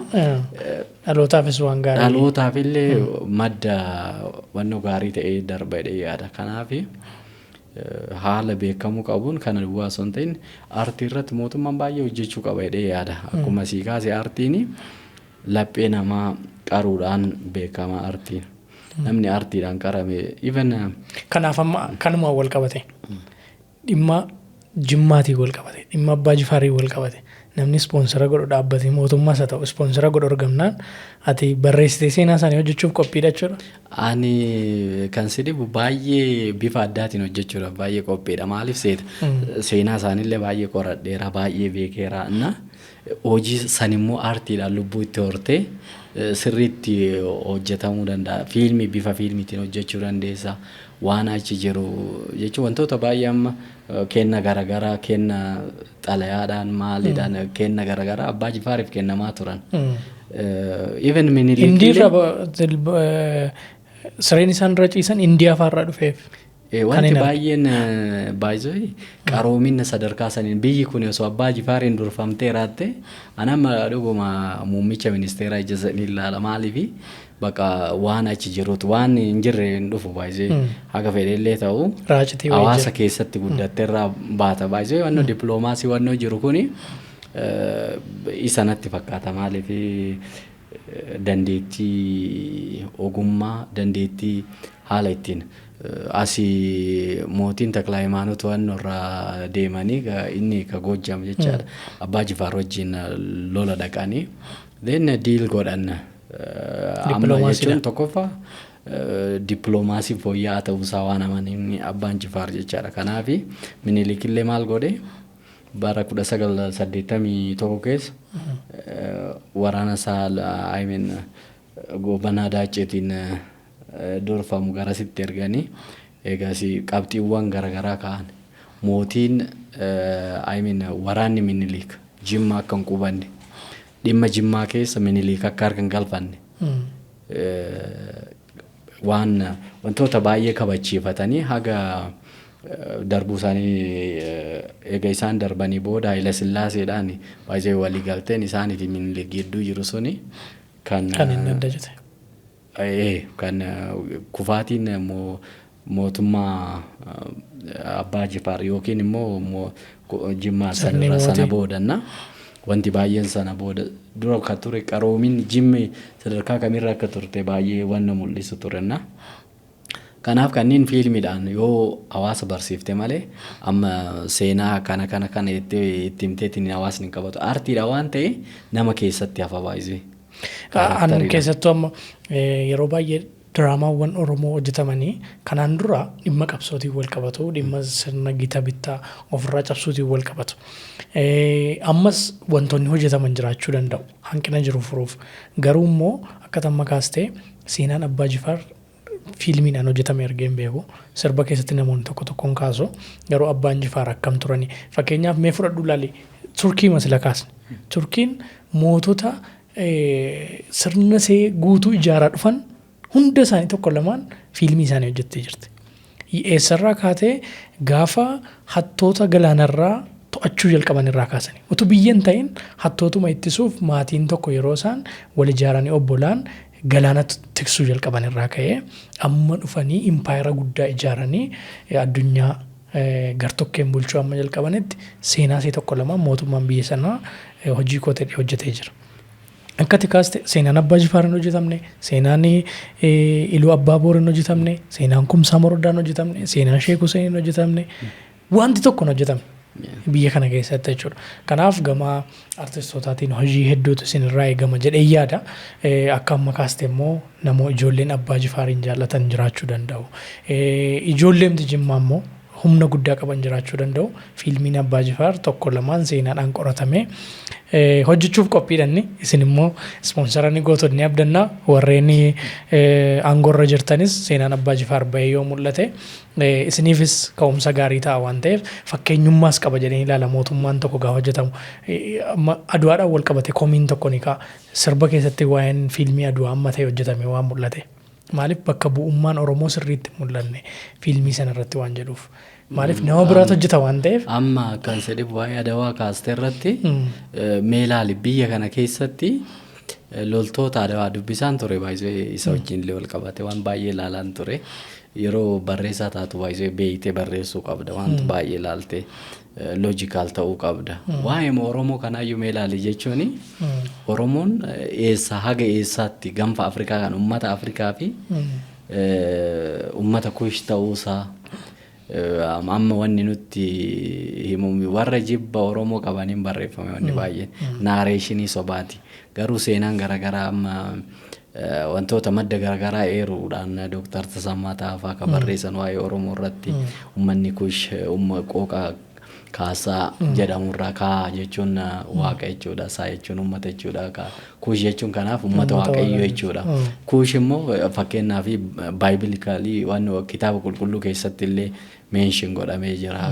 dura Kuush moo Itoophiyaatu mention ta'e even ummanni Itoophiyaa waan jedhamu hin beekamu kitaabni yeroo baay'ee kitaaba qulqulluu keessatti Itoophiyaa gara waan waan jedhu irraa Ibraayist irraa gara afaan Giriikitti yeroo jijjiiramu Itoophiyaa Jedhanii bakka buusan. waan jedhamutti jijjiirame waan kush maqaan kush jedhu sun seenaaleen garagaraa akka ibsanitti Itoophiyaa jechuun uummata fuula gubataa jechaadha.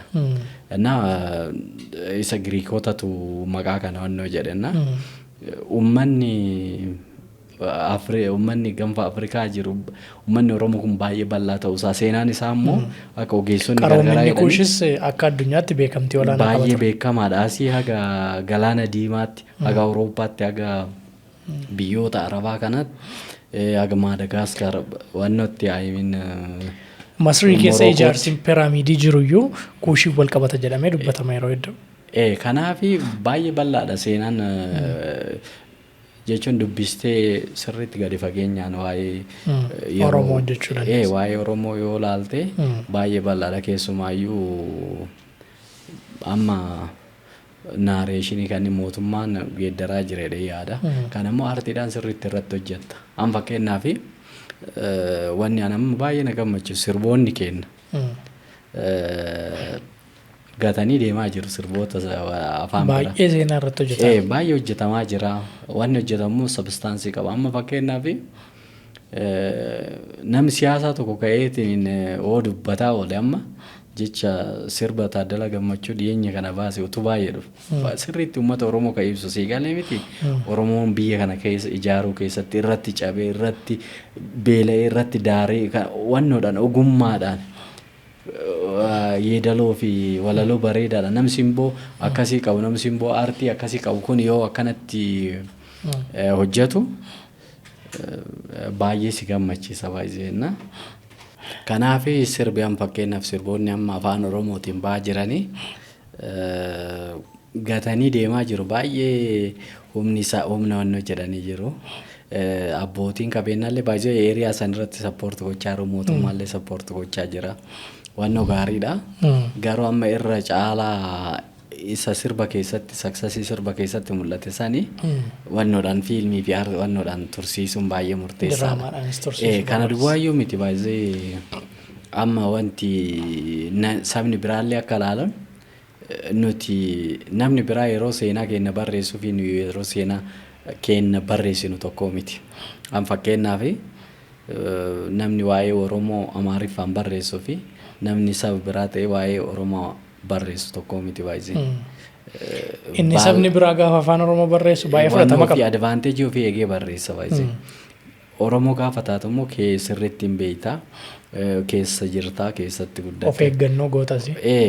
Waan jiru sirriitti bareechitee hojjetta. Aadaa duudhaa waan achi keessa jiru waan beektuuf anama tokko kaniin hojjechaa jiru.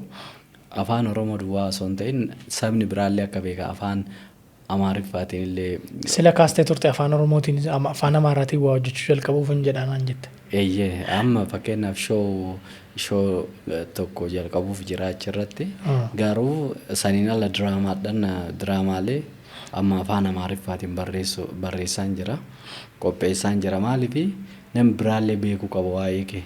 Afaan bira Oromoo duwwaatti gurgurachuun qabdu yookiin immoo aadaa keellee namuma beekutti duwwaa osoo hin ta'in namni biraallee waa'ee kee akka beeku gaarummaa Oromoo aadaa Oromoon akkamitti uummata guddaa uummata dureessa uummata aadaa bal'aa qabu aadaadhaan duroomaa akka ta'e hammataa akka ta'e kanneen saba biraatti bifa isaanii galuu danda'u afaan isaaniitiin.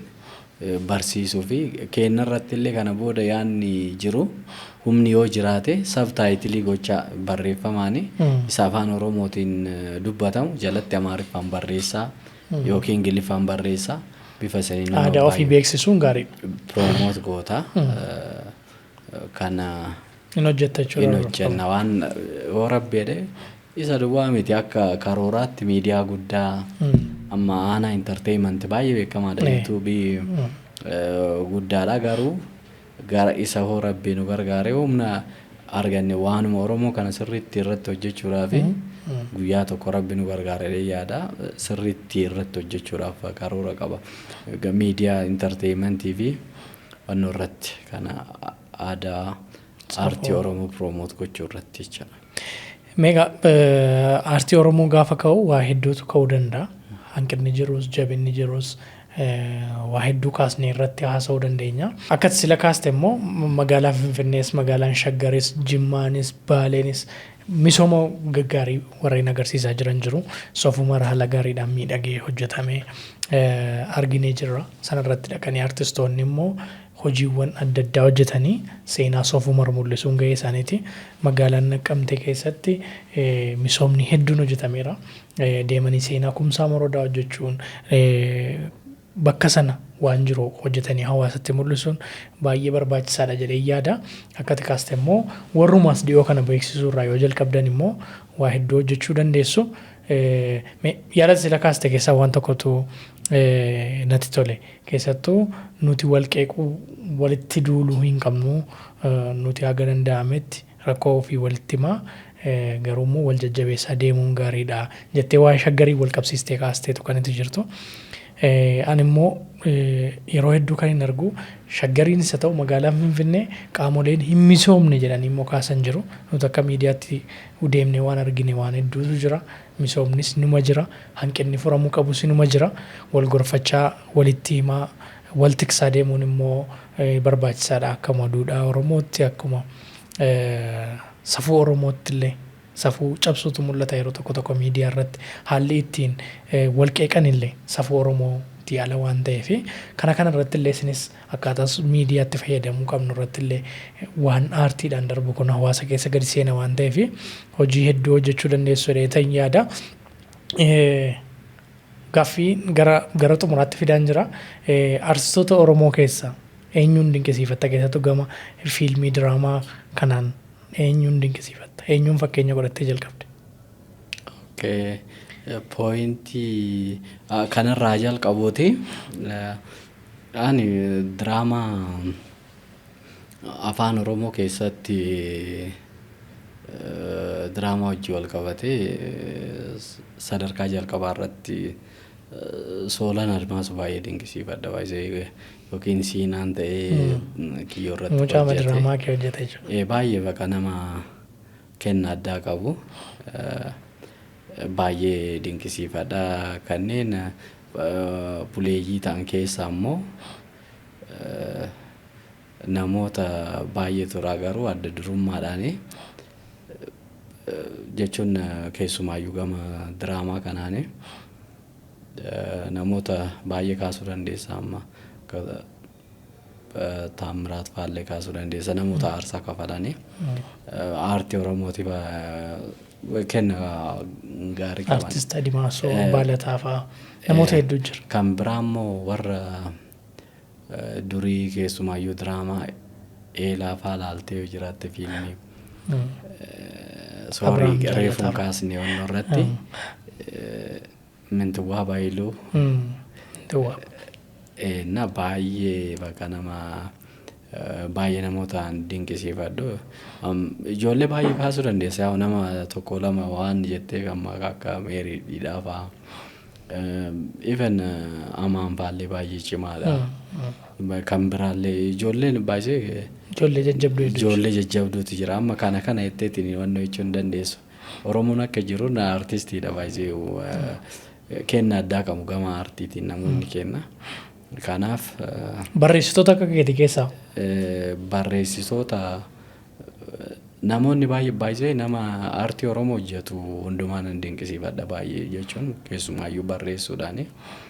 Qubni harkaayyuu wal caala waan ta'eef tokko waan barreessaa cimaadha jettee yaaddu tokko. Ani amma gama wannoo kanaan gama diraamaa kanaan jalqaba irratti illee kan hin beeku baay'ee hojiidhaan illee walitti siqee nama hin beeku. Qalbeessaa Magarsaati. Nama baay'ee cimaadha inni baay'ee dinqisiifadhaan isaa. Hin jiru kan biraa amma fakkeenyaaf akka Kumsaa Taammanaa fa'aallee baay'ee nama baay'ee cimaadha. Hojii baay'ee bareedaa hojjete. Kan biraallee amma haala dandeettii qabuun itti fufne malee ol yaad faallee namni baay'ee nama artiif uumame waan ta'eef ol yaad faallee baay'ee nama cimaadha. Kanaaf artistoota barreessitoota dhimma Oromoo irratti hojjetan hunda ni dinqisiifatta jechuudha. Kaniin kana si gaafadheef inni tokko maalodha. Yeroo baay'ee artistoonni Oromoo kun waliin jabeessanii waliin dinqisiifatanii barreessaan dinqisiifatu. Taatoon artistiin muuziqaan dinqisiifatu wanti jedhu waan jiruufi sana immoo sirratti isaaniin jibbuu yookaan immoo hammeenya isaanii haasa'u hin argine waan ta'eef sirruma haa jalqabu wal jaallachuun kun wal dinqisiifachuun sirraa yoo jalqabe warra itti aanutti darba yaada jedhu kaasuuf. Baay'isoo wannoo jechuu qabda hojichi akkam akka gatii nama kafalchiisu waan beekuufi isaan matuma isaatiin hirmaachuunii fi hojii kana hojjechuun baay'ee akka dinqisiifattu si godha. Bakka gargaarsi hin jirretti bakka chaaleenjii baay'ee hin jirutti bakka namni baay'ee sin hubannetti ani hojicha keessa waan jiruufi hagam gatii guddaa akka kafala waan beekuufi even baay'ee gatii aartiidhaaf kafalamu waan beekuufi baay'een dinqisiifadha. Tole galatoomii ulfaadhu.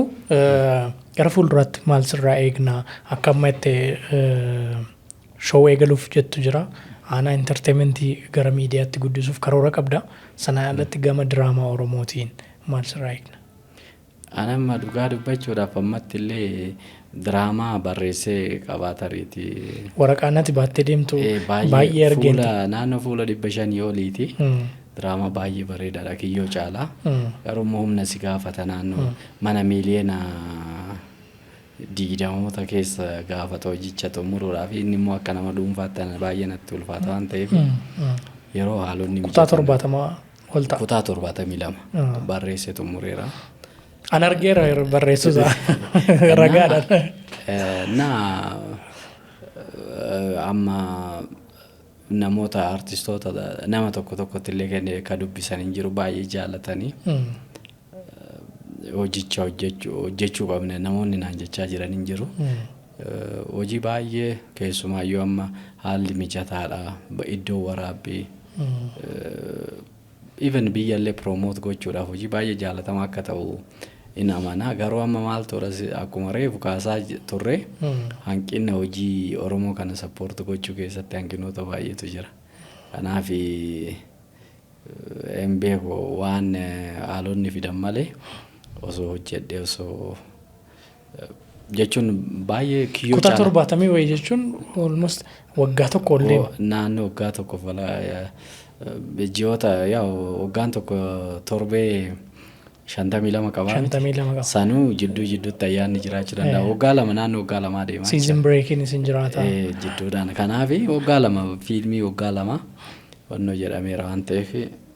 Fiilmii waggaa lamaaf qarshii miliyoona 20 jechuun baay'ee gaariidha yaada maaliif baasiin heddummaataa deema yeroonis dheeraadha. Production experience isaallee waan qabnuufi cost wannu gatiisaa minimize goonee hojjechuu dandeenya. Akkas bakkiilee garaagaraa amma keessumaayyuu wanni nani mentioning goone hojiilee kana yeroo hojjennu kiyyoo yeroo hojjennu Commissioner Lalisee Dhugaan beekti. Isaan amma haala akkamitti horiidhaan amma haala Commissioner Commissionii Turizimii Oromiyaa jechuudha. Isaan amma laangaanoo irratti bakka bifa bareedaadhaan akka hojjennu ka sponsora nu godhanii bakkicha sponsora nu godhanii maallaqaan sponsora nu godhanii hojjechaa turrenna. Waan akkasii sanniin illee gargaarsa akkasii gidduutti ammallee hojii hojjettu keessatti si gargaara waan naan jedhaniif. Kanaaf hojii yoo namoonni akkasitti wannoo jedhame naannoo miliyoona 20 inni hojjetama hojii. Aan immoo hojicha ka hojjechuu barbaade guutuu Oromiyaatti baay'isee Oromiyaa promote gochuudha kaayyoon kiyya diraamaa duwwaa osoo hin ta'in Oromoo naannoo tokko duwwaa jiru miti ka hojjetu. Loqoda hedduu jira. Loqoda waan baay'eedhaan Oromiyaan dureetti akka taate mul'isuu barbaada. Loqodaan, aadaadhaan, haala teessumaan baaleetti hojjechuuf karoora qaba. Kunniin baay'ee baasii guguddaadha tiraanspoorteeshinii yoo ilaalte. Baaleetti amma soofumariin piroomoot gochuun barbaada. Naannoo soofumariitti akka hojjetamuun barbaada. Jimmatti Abbaa Jifaar masaraa Abbaa Jifaar biratti magaalaa Jimmatti akka hojjetamuun barbaada. Asiyaa gana Naqamteetti deemnee hojjechuun barbaanna. Keessumaayyuu amma iddoolee bashannanaa mootummaan ijaaraa jiru akka Wancii bakkeelee biraa bakka Beenunaan jira baay'ee jira. Bakka baay'ee even loojiidhaan garagaraas Inxooxxoo dabalatee Finfinnee guutuusaa. Innaa kutaa baay'eedha baay'ee kutaa 72 jechuun guutuu biyyatti guutuu Oromiyaa sirrimatti gadi fageenyaan mul'isuu waan danda'u waan ta'eef kana humna nama dhuunfaati waan ta'u miti baay'ee.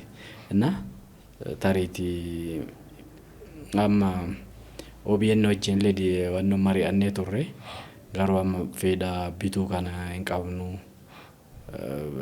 cost sharing dhaan malee akkuma kana dura waan baay'ee fakkeenyaaf manallee waan baay'ee itti dhabdee waan baay'ee onne itti hojjetta waan ta'eef aartii nama beekutu nama dhiyeennaan beekutu beeka waan ta'eef wanna guddaadha. Kanaaf hin beekamu mootummaan illee hojjedhu jechuu danda'a. Maaliif waan guutuu Oromiyaa beeksiftaa aadaa hawaasaa beeksiftaa achi keessatti.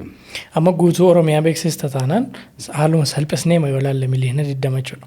Oromiyaan godinaalee 22 qabdi, magaalaalee 22 qabdi. Yoon dogongoruu baadhe. Walumaa galatti 44 jechuudha. Sanaa olis ta'uu danda'a. Garuu godina 22 fi magaalaa 22 ol akkasiin qabdu beekamaadha.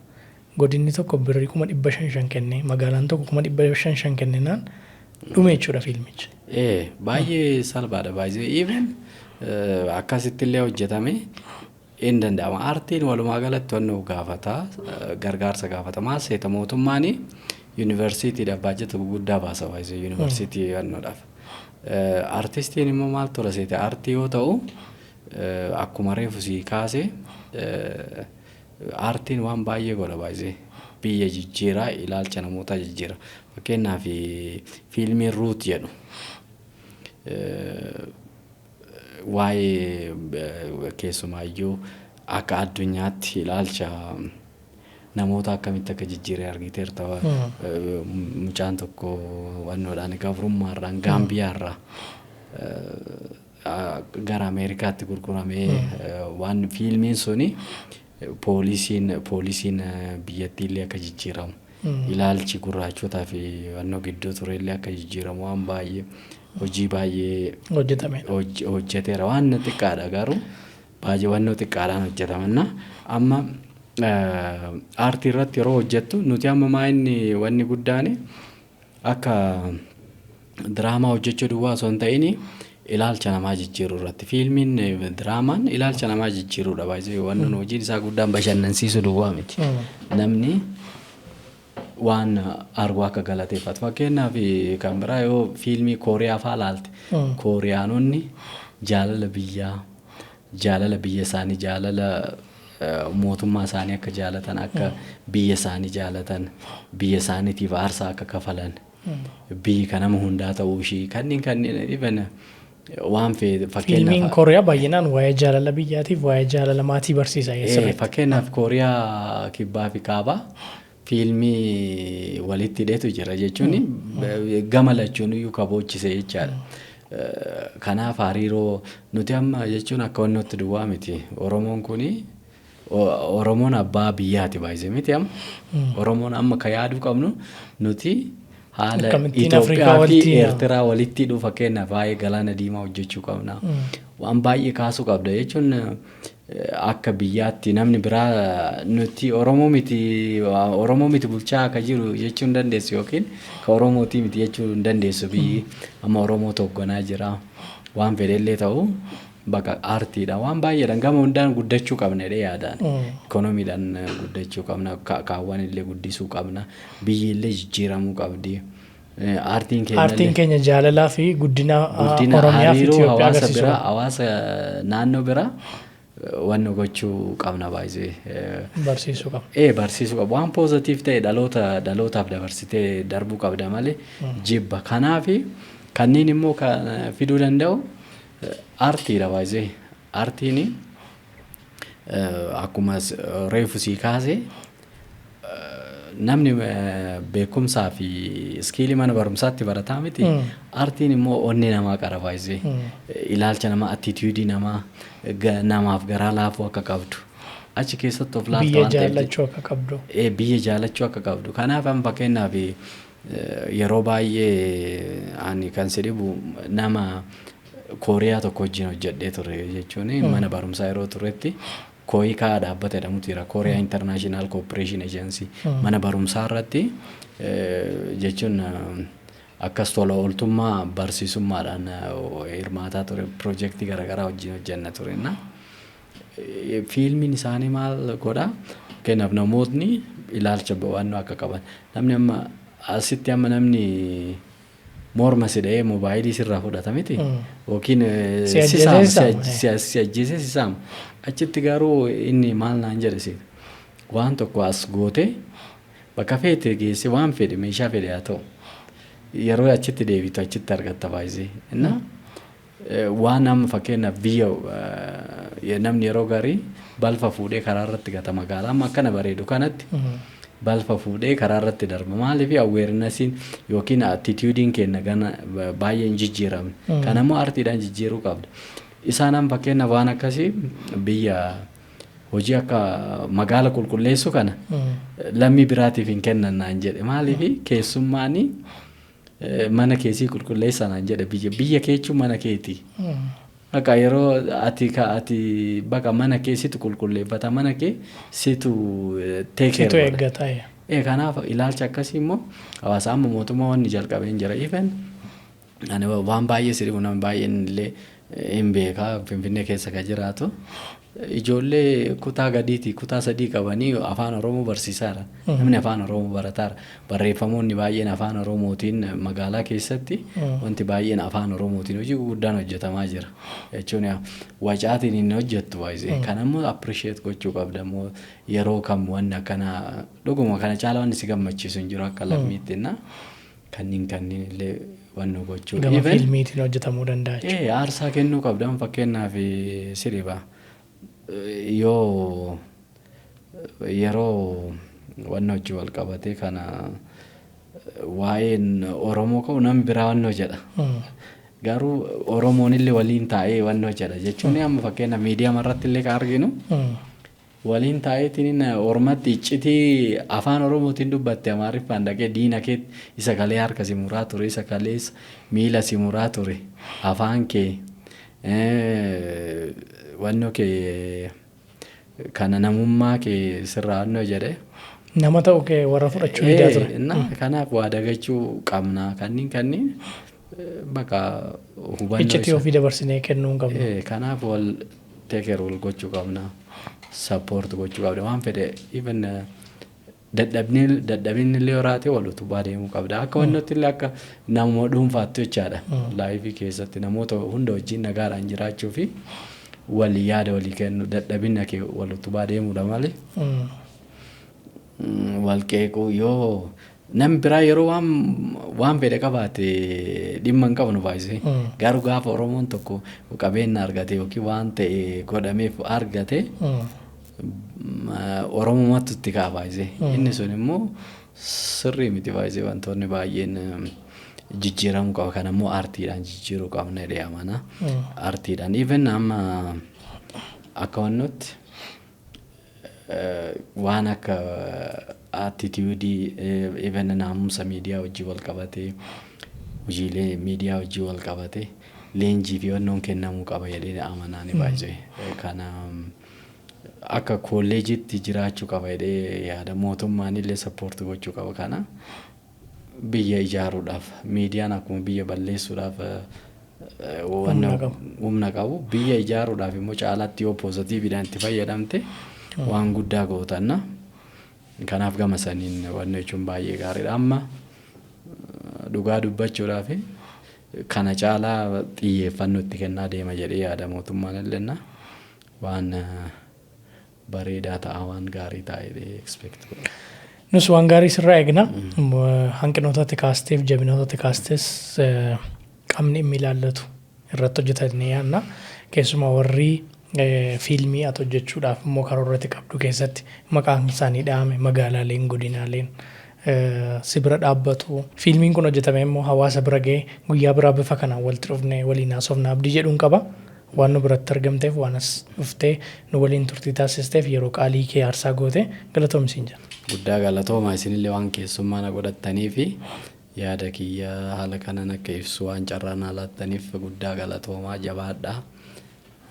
Wal cinaa jirra jedhee yaada galatooma. Ulfaadha. Thank you.